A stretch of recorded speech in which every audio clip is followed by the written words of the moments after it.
Nous savons combien les plantes sont bénéfiques pour notre santé. C'est pourquoi nous sommes fiers de vous présenter le sponsor de cet épisode, le laboratoire Herbes et Traditions, qui propose depuis plus de 30 ans des gammes d'aromathérapie et de gémothérapie réputées pour leur qualité vibratoire et thérapeutique unique. Marque de référence pour les thérapeutes, ces gammes sont le reflet d'un cercle vertueux où chacun des acteurs a conscience de l'importance du soin et de la préciosité du vivant. Découvrez ces produits d'exception en toute confiance sur le site www.herbesettradition.fr. Alors herbe au pluriel -et-tradition au pluriel.fr ou en magasin bio et en pharmacie herboristerie.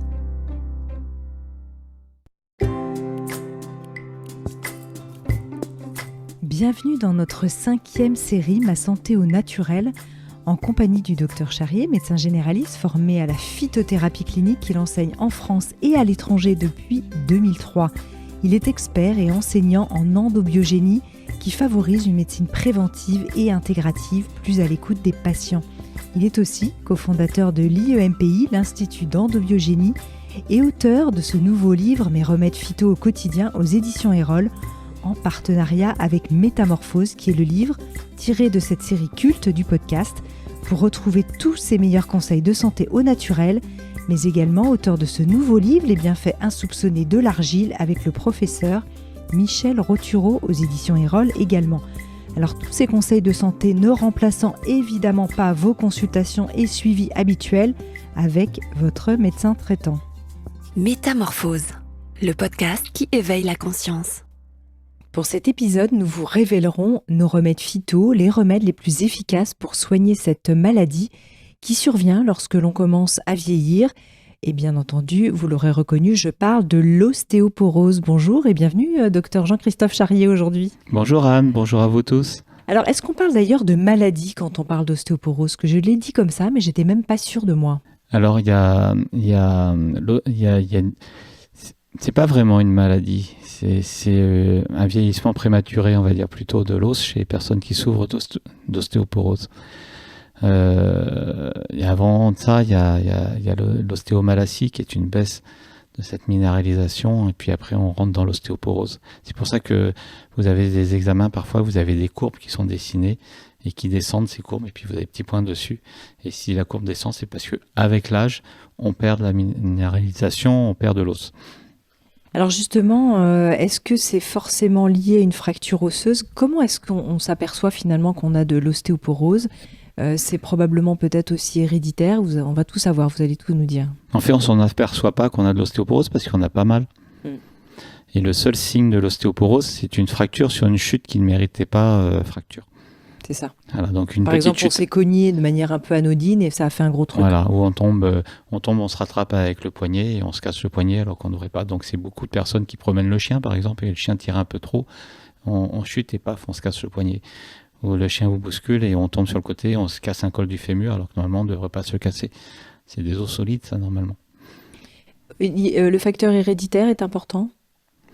Certainement. Mais plutôt le facteur environnemental et tout ce qu'on a vécu dans notre enfance et au moment de notre construction, la construction de notre capital osseux est important par rapport à l'ostéoporose, du moins par rapport à sa précocité.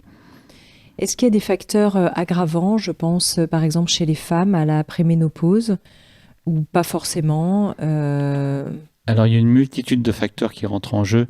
L'ostéoporose consiste à un déficit de la trame protéique de l'os. Cette trame protéique de l'os, c'est simplement la construction du tuteur sur lequel va venir se fixer les minéraux. Ce tuteur, il se construit en fonction des informations que reçoit l'os par rapport aux lignes de force. Et alors ça, il faut avoir fait un peu de physique, mais il faut revenir sur... je pense qu'on fait ça en seconde première, les lignes de force. Et ces lignes de force qui sont, elles vont être matérialisées dans l'os par cette trame protéique. Et cette trame protéique, si elle n'est pas là, eh bien, il n'y aura pas la minéralisation qu'il faut. C'est les arcs-boutants d'une cathédrale, en fait.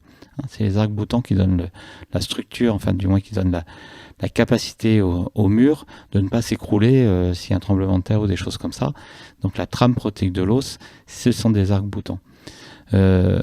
Et la maladie qui va accélérer la destruction, du moins le manque plutôt de construction de cette trame protéique, ça va être des éléments qui vont avoir une influence sur la production de nos protéines au sens général. Et un des éléments majeurs, c'est la baisse de production d'œstrogènes qu'on peut avoir. C'est pour ça que les femmes sont plus sujettes à l'ostéoporose. Mais c'est pas la seule raison. Parce que les femmes qui ont eu des enfants, elles ont attaqué aussi leur capital osseux pendant la grossesse et elles ont aussi fait de la déminéralisation qui a préparé les choses.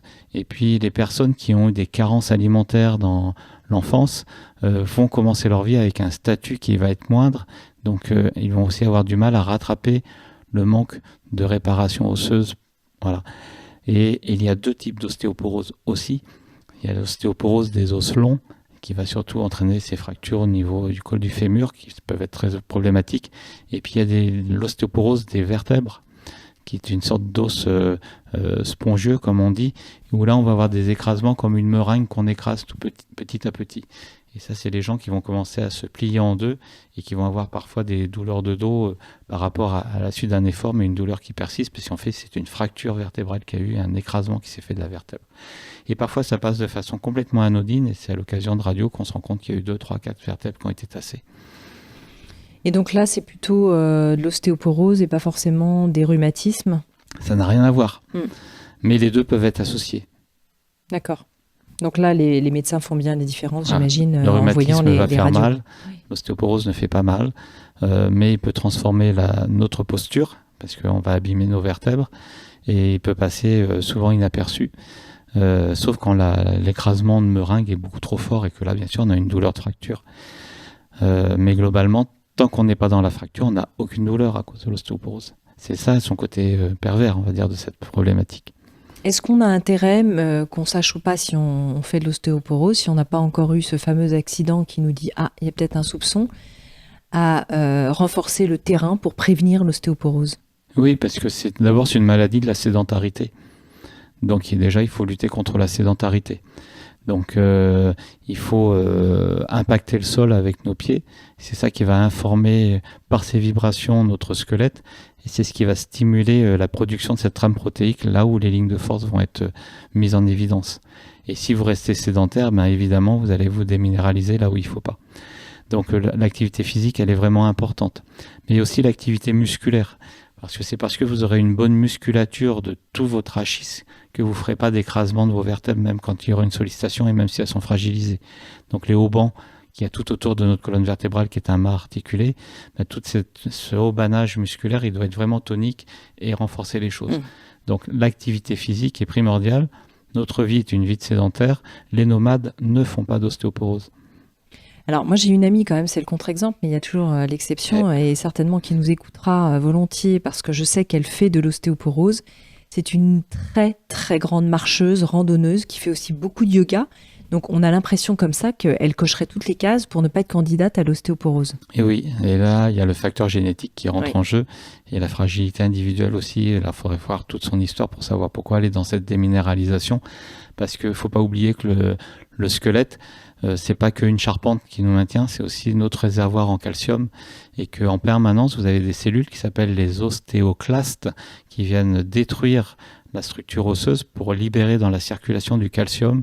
Et ce calcium est indispensable pour la contraction de tous nos muscles. Et le plus important, c'est celui qu'on a dans la poitrine et qu'on appelle le cœur. Et une fois que ce calcium a été utilisé par les cellules musculaires, il repart dans la circulation, il sera refixé sur l'os par d'autres cellules qu'on appelle les ostéoblastes. Et donc c'est la balance de travail entre les ostéoclastes et les ostéoblastes qui vont nous amener ou pas vers de l'ostéoporose. Alors ça veut dire qu'il faut se supplémenter par exemple en calcium. Qu'est-ce qu'on peut faire pour se reminéraliser et pour refavoriser cette trame protéique, comme vous l'avez nommé? Donc la première chose, c'est d'avoir... c'est deux choses différentes, la trame protéique et la reminéralisation? Oui, parce que s'il n'y a pas la trame protéique, la reminéralisation ne se fait pas là où il faut. Donc on va calcifier les tendons, on va faire des becs de perroquet, mais on n'aura pas réparé la problématique. Donc c'est très très important de distinguer ça. Il faut qu'il y ait le tuteur pour que le calcium se fixe dessus. Donc déjà, il faut avoir une alimentation suffisamment enrichie en protéines. Et quand on prend de l'âge, on a tendance à manger de moins en moins de protéines. Déjà parce que les protéines animales, faut les mastiquer. Quand on prend de l'âge, on a souvent des problèmes dentaires. Et donc, on va supprimer des aliments parce qu'on a du mal à les manger. Donc, faut déjà faire les bons soins dentaires pour pas être dans cette problématique. Après, il y a des protéines végétales, bien sûr, qui sont plus faciles à manger. Il faut les avoir aussi. Donc, l'apport protéique est important et surtout ne pas s'en priver. C'est-à-dire qu'à passer 60 ans, il faut vraiment avoir une protéine à midi et une protéine le soir, au moins 2 fois par jour, ou alors le matin au petit déjeuner. Végétal ou animal. Végétal ou animal. Et ça, de façon quotidienne et régulière. C'est vraiment dans les important. Protéines végétales, qu'est-ce qu'on pourrait nommer, puisqu'on est quand même dans une tendance à réduire la viande. Donc toutes les légumineuses, les lentilles, les petits pois, les pois cassés, les pois chiches, les haricots, les fèves, le soja, bien sûr. Et puis il y en a d'autres là qui m'échappent. Mais après, l'association qui forme une protéine, on peut penser à une légumineuse avec par exemple une céréale. Bien sûr, la céréale va être importante également. Elle a un apport en protéines, de toute manière, la céréale qui est importante. Donc c'est une très très bonne synergie, bien sûr. Donc il faut avoir ça, il faut avoir nos protéines, il faut avoir la stimulation, donc ça c'est la marche. Et puis après il faut avoir les hormones qui conviennent. Donc il faut s'intéresser au fonctionnement de l'impact hormonal qu'on a. Et pour faire des protéines dans notre corps, il faut une hormone particulière qui s'appelle les œstrogènes. Donc on dit les hormones féminines, mais garçons ou filles, on fabrique des œstrogènes. Ce sont les récepteurs cellulaires qui nous ont sexualisés. Mais ces hormones ne servent pas que à la sexualisation, elles servent surtout avant tout au métabolisme et à la restauration de notre organisme, accessoirement à la restauration de l'espèce. Donc là, on va penser par exemple au soja. Au soja qui peut être bienvenu, à l'avoine qui peut être bienvenue, à des plantes. Chez les femmes, on pourrait ajouter de la sauge, par exemple. Chez l'homme, on évitera parce que la sauge a un effet castrateur.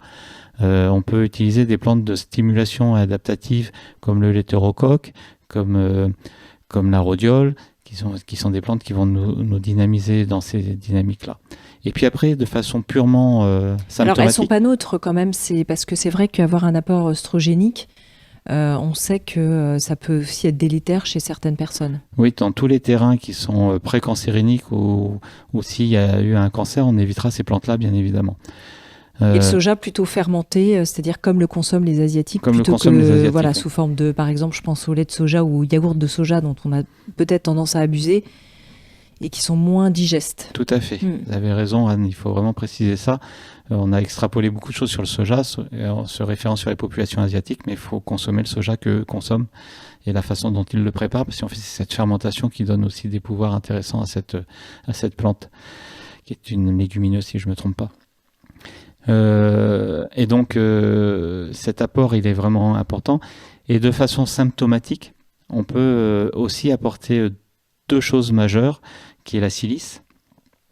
Donc, la silice, le meilleur aliment qui vous apporte la silice, c'est la petite peau qu'il y a entre la coquille de l'œuf et l'œuf. Quand vous faites des œufs durs, il y a une petite peau qu'on a tendance à pas manger parce que c'est pas très bon, c'est caoutchouteux. Donc, il faut la manger, cette peau. Ça, c'est très très riche en silice. La silice, il y en a plein à la plage, mais si vous prenez une cuillère à café de sable, vous n'aurez pas d'absorption parce que notre corps ne sait pas absorber de la silice qui n'a pas déjà été absorbée par un autre organisme vivant avant. Donc, que ce soit un animal ou un végétal, cette silice vient comme ça. Une des plantes les plus intéressantes par rapport à la minéralisation, c'est la prêle. Et la prêle est d'autant plus intéressante qu'elle apporte à la fois les éléments de la construction, mais les outils pour la construction. Et la stimulation, on va dire la paille du maçon aussi. Donc là, tout ce qui va stimuler les cellules, enfin tout ce qui va travailler pour la construction. Donc on a tout dans la même plante. Mais il y a une contrainte à ça, c'est qu'il faut la prendre en poudre. La prêle n'est pas en tisane, parce que si vous la prenez en tisane, vous perdez la silice. Si vous la prenez sous d'autres formes, vous perdez les éléments. Donc sous forme de poudre, vous avez à la fois la silice et vous avez les éléments reconstructifs. Si vous prenez une tisane, vous n'avez que les éléments qui vont stimuler à la reconstruction, mais il faudra apporter de la silice autrement. D'accord. Et donc, on la trouve sous forme de complément alimentaire, oui. On en trouve assez facilement. Est-ce qu'il y a des marques qu'on peut citer pour qu'on puisse retrouver facilement ? Je ne citerai pas de marque parce que moi, je la prescris en préparation magistrale. Donc, c'est le pharmacien qui sur du vrac, c'est parfait, oui. Voilà, prend 300 mg de poudre de prêle, pas 300, 500 mg de poudre de prêle qu'il met dans une gélule. Il nous faut 2 grammes par jour, donc il nous faut 4 gélules par jour de 500 mg, 2 le matin, 2 le soir. Et on fait des cures de combien de temps ? Au long cours. Pour les personnes si on est dans cette pathologie avérée, eh bien, on va le prendre au long cours tout le temps. Si on veut être en prévention, on peut faire une cure de 3 mois ou de 6 mois dans l'année. D'accord. Est-ce qu'on peut le prendre même si on prend un traitement allopathique à côté conventionnel? Bien sûr, il n'y a pas de problématique à associer ce traitement-là. Et on peut aussi prendre ce type de traitement quand on a une fracture qui n'est pas d'origine ostéoporotique. On peut prendre pendant 6 semaines la prêle qui va nous aider effectivement aussi à cicatriser notre os qui a pu être blessé pour d'autres raisons. Ou lorsque vous allez avoir des soins dentaires comme des implants, où là on oublie toujours qu'en dentisterie on travaille sur de l'os, hein, donc ce sont des plaies osseuses et donc on a besoin d'un temps de cicatrisation osseux qui est de 6 semaines minimum. Et donc la prêle est très intéressant aussi pour toutes ces réparations-là et si vous faites un implant, eh bien comme ça vous aurez une meilleure prise de votre implant et vous aurez beaucoup moins de soucis. On sait bien, on a 2 remèdes, voilà. On a un remède pour deux pathologies. C'est parfait, plutôt dans ce sens-là.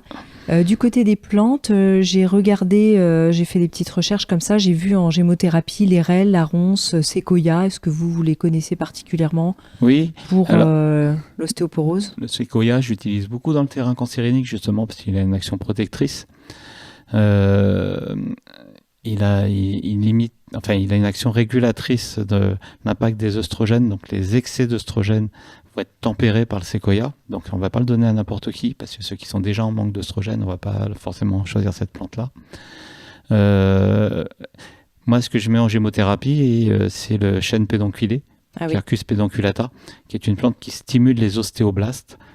On peut mettre le pin, le sapin, qui sont des plantes qui ont aussi ces actions-là, qui vont être minéralisantes aussi, qui vont être anti-arthrosiques. Donc là, on parle d'une autre pathologie, mais au moins ça protège de tout ça. Ça, ce sont des plantes majeures dans la prise en charge de l'ostéoporose. C'est surtout d'aller stimuler cette croissance osseuse. Et puis, le meilleur des traitements, eh bien, si on est sédentaire et qu'on a du mal à faire du sport, eh bien, c'est au moins de sauter sur place pendant 5 minutes tous les jours ou mettre juste un morceau de musique qui est un peu punchy. Puis danser fort dessus pour s'éclater. Déjà, on va se déstresser de la journée et tout ça. Et en même temps, on va faire du bien à sa prévention d'ostéoporose. Alors, on peut reprendre la bonne vieille corde à sauter, peut-être? Oui, mais alors là, il faut avoir la coordination motrice. Hein. Oui, il y en a plus d'un qui risque de tomber, de se casser quelque chose. Donc, pour ceux qui savent, pourquoi pas la corde à sauter, mais on peut sauter sans la corde à sauter. Ouais. On peut sauter sans la corde à sauter. Et puis, pour ceux qui ont soit le trampoline des enfants à la maison, soit qui se sont équipés en petit trampoline, on peut aussi faire... On peut faire ça alors, en commençant tout doucement au début pour bien se muscler, parce qu'il ne faudrait pas non plus faire un tassement vertébral en sautant trop fort. Donc, tout est question de juste mesure. Hein. Donc, un peu d'entraînement, et après, on va monter là-dessus. Il faut que la musculature soit là, de toute façon. On peut le faire, par exemple, en faisant de l'aquagym, où là, on peut sauter de manière assez douce. Il faut sauter douce, mais alors en aquagym, il faut quand même qu'on ait l'impact au sol. Donc, il faut quand même qu'on ait les talons le côté rebond qui tapent un peu et qu'on ait la vibration. Et par exemple, vous avez cité le yoga tout à l'heure. Le yoga va pas avoir beaucoup d'action sur l'ostéoporose parce qu'on va pas être dans l'impact osseux. Donc, il faut vraiment choisir. Le vélo, par exemple, n'a pas beaucoup d'action sur l'ostéoporose parce qu'il n'y en a pas cet impact osseux, du moins pas suffisamment. Cet impact osseux est important, il fait bouger une protéine qu'on appelle l'ostéocalcine, qui est une protéine qui témoigne de l'activité métabolique de l'os. Et il y a des études qui ont vraiment démontré qu'il y avait une grosse différence dans la stimulation de la production de cette protéine entre les personnes qui sautaient sur place ou ceux qui faisaient du vélo. C'est-à-dire qu'en 5 minutes, en sautant sur place, on est très largement au-dessus du bénéfice qu'on aura après 2 heures de vélo. Ouais, donc ça, c'est vraiment très intéressant de le souligner parce que là, 2 heures de vélo versus 5 minutes de petit saut le matin, voilà. En tout cas, pour cette pathologie, c'est vite fait. Et puis, on peut prendre le réflexe de marcher un peu plus. Donc, même si on habite en ville et qu'on va au travail en voiture, on gare sa voiture un tout petit peu plus loin ou on se gare au bout du parking et pas devant la porte du boulot ou de la grande surface où on va aller faire ses courses. Donc, on se gare au plus profond du parking, ça nous oblige à marcher un peu. Je crois que vous alliez dire allez-y en sautant. Je me suis dit, ils vont passer pour des dingues, là, en mode kangourou pour aller jusqu'à... Les enfants le font à cloche-pied. Voilà. On n'ose plus faire ça. Donc on peut remettre un peu de jeunesse aussi comme ça. Bien sûr. Non, mais voilà, évitez de prendre les ascenseurs, mais prenez les escaliers. Si vous êtes douloureux pour descendre, prenez les ascenseurs, mais pour monter, absolument, vous prenez les escaliers. La descente fragilise les genoux, donc quand on a un certain âge, ça peut être problématique, mais la montée, il n'y a aucun problème, il faut vraiment se forcer à faire ça. En plus, en faisant ça, vous allez contracter vos mollets, vous allez faire remonter le sang correctement de vos jambes jusqu'au cœur, donc vous allez protéger votre cœur aussi. Si on a déjà une fracture, on fait d'autant plus la cure de prêle dont vous avez parlé, par exemple? Oui. D'accord. Tout à fait. Pour réparer... Pour réparer, puis pour apporter les éléments. Chez des enfants même qui ont des problématiques de rachitisme, on va travailler aussi là-dessus. Alors, ça me fait penser qu'on n'a pas parlé de la vitamine D. Ah, la vitamine D, on a fait déjà des épisodes complets sur le sujet. Voilà. Aussi avec le docteur Dupont, on en a parlé longuement et on est tous carencés, on le redit. Donc, il ne faut pas l'oublier, cette vitamine D. On est tous carencés parce qu'il y a eu l'ère industrielle, on a eu beaucoup de problèmes de rachitisme, on a créé les congés payés et c'est une très bonne chose. Et on a amené les gens à la campagne, au bord de mer, à la montagne pour qu'ils sortent des villes et qu'ils prennent des couleurs. On est arrivé dans les années 70 où si on n'était pas marron foncé après avoir fait des heures de crêpes sur la plage, on avait raté ses vacances. On est arrivé dans les années 80 où on est arrivé sur les cancers de peau, conséquence de ces excès d'exposition. Et là, on est dans les années 2000 où maintenant on est dans le défaut d'exposition pour se protéger du cancer de peau. Donc c'est comme tout, ni trop ni trop peu. Et on apprend comme ça à trouver le juste milieu. Donc dans le plein été, effectivement, on ne va pas s'exposer entre 11h et 16h, 16h30, mais on s'exposera en début de matinée ou en fin d'après-midi. Gentil soleil. Voilà. Et le restant du temps, on se protège. Mais le restant de l'année, le soleil, on va le prendre dès qu'il est là. Et il nous faudrait 20 minutes de soleil sur les avant-bras tous les jours pour avoir notre dose en vitamine D. Sinon, on mange des poissons gras et on mange du foie de morue en conserve, c'est très bien. Oui, vous parliez des petits déjeuners aussi avec le maquereau, les petits poissons gras, on y revient. Dernier point, sauf si vous avez encore autre chose à ajouter, mais j'avais cette question, on a parlé de l'alimentation, ce qu'il fallait favoriser. À l'inverse, est-ce qu'il y a une alimentation qui peut être déminéralisante et qui peut être délétère par rapport à l'ostéoporose ? Déjà, l'alimentation dépourvue en protéines, tout simplement, principalement, je dirais. Est-ce qu'il y a des aliments, est-ce qu'il faut éviter ce qui est un peu acidifiant ? On parle parfois en naturopathie, c'est pas forcément votre rayon, mais de l'équilibre acide-base. Est-ce que là, il y a des choses à éviter ? Alors, travailler sur l'équilibre acide-base, c'est quand on a déjà une problématique métabolique qui nous amène dans cet équilibre-là où l'alimentation va aggraver les choses. Mais si vous n'avez pas ce problème métabolique, vous pouvez manger ce que vous voulez, ça vous mettra ni acide ni basique en fait. C'est vraiment votre métabolisme qui conditionne ça, il faut juste pas mettre de l'huile sur le feu. Donc si vous avez un terrain inflammatoire, effectivement, on va éviter l'alimentation inflammatoire. Et l'alimentation anti-inflammatoire, c'est le régime d'épargne pancréatique. On a déjà longuement parlé, il me semble. Donc qui est protéger notre pancréas, qui lui va conditionner le fond inflammatoire de l'organisme. Donc ça veut dire mastiquer, saliver, prendre le temps de manger, être le dernier à sortir de table, poser sa fourchette entre chaque bouchée, c'est déjà ça. Il y en a beaucoup qui ne le font pas. Et ça sert à rien de faire le reste si on ne fait pas déjà ces premières choses. Et après, éviter les aliments qui vont aggraver le travail du pancréas. Donc là, on vient sur les protéines laitières, on vient sur l'alcool, on vient sur les graisses cuites, et on vient aussi sur la farine de blé moderne qui, elle, a une action aussi inflammatoire associée. Est-ce qu'il faut quand même favoriser aussi le calcium dans les choses qu'il faut favoriser ? Je pense notamment aux oléagineux, aux amandes par exemple. Bien sûr, et puis aux céréales aussi. Et en fait, notre alimentation moderne n'est pas dépourvue de calcium, on a largement ce qu'il faut. Il faut juste les manger régulièrement et avoir une alimentation diversifiée. Et puis c'est intéressant aussi de consommer des fruits comme les fraises, par exemple, quand c'est la saison, quand elles ont poussé dans des terrains sableux.